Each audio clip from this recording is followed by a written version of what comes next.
Black people are so desperate to be Christian or Jew or Israelite that they try to force this narrative, which only takes about 5 minutes of research. Really, 5 minutes of research.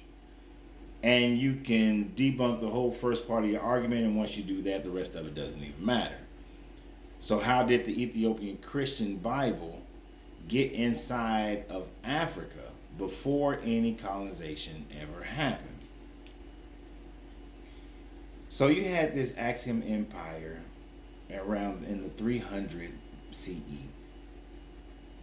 During the Axiom Empire, around 330 CE, the king of the Axiom Empire, he decided that in order to have better trade relationships with Rome, that he would adopt Christianity, because after the Council of Nicaea, with the closest place being to him would have been Egypt, and seeing how the Coptic Church was wheeling and dealing and had so much authority, once a Coptic priest got shipwrecked on his shores, and he decided to convert to have better relationship with Rome to prevent from invasion as well as to better trade relations.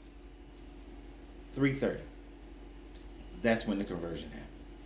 Now, could there have been minor sects of Jews or Christians in Ethiopia at that time? It is speculated that there were some who may have went there to escape persecution of the Romans, but that's all pure speculation.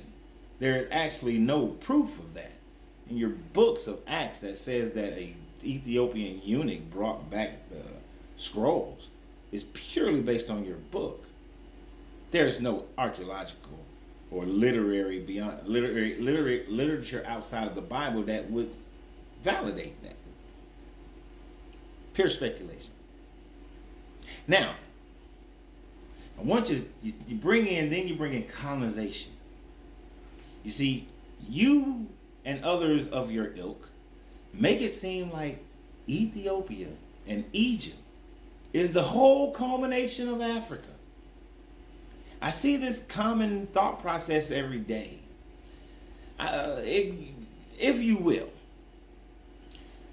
if I said that something was happening in Georgia, does that mean that that same thing is happening in Washington State?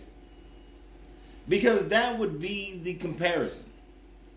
Because what's going on in Ethiopia, what's going on in Egypt, has absolutely nothing to do with what's going on in South Africa, in Nigeria, in Ivory Coast, Ghana, Benin, Togo, Senegal. Has no bearing.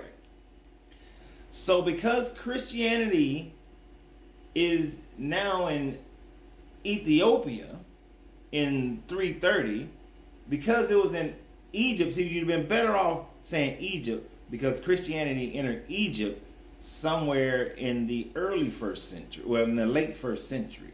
So you had more time then. But the reason why y'all like to gravitate to Egypt, to Ethiopia now, more recently, is because Ethiopia has the oldest complete Bible. Hear the words coming out of my mouth. Oldest, more importantly, complete Bible.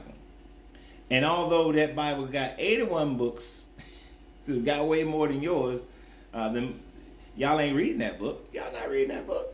Y'all not going by that book. All these people claiming the Ethiopian Bible. Hey, none of y'all going by the Ethiopian Bible. I can tell you that right now. I can look at how you live your life, and I can tell you, you ain't going by the Ethiopian Bible. I'm surrounded in a neighborhood full of Ethiopians. I see how they live. Y'all ain't going by that Ethiopian Bible. But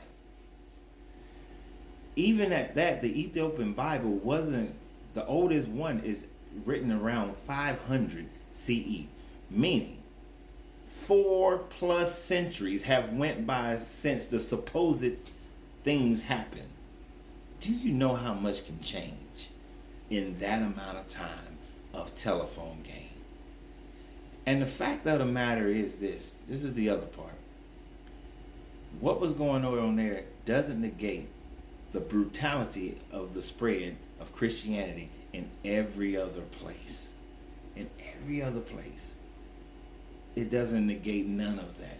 It has absolutely nothing to do with any of that. And so for the rest of your thing, because the Bible is just an invalid book of talking about blessings and curses, they don't matter because they're not real.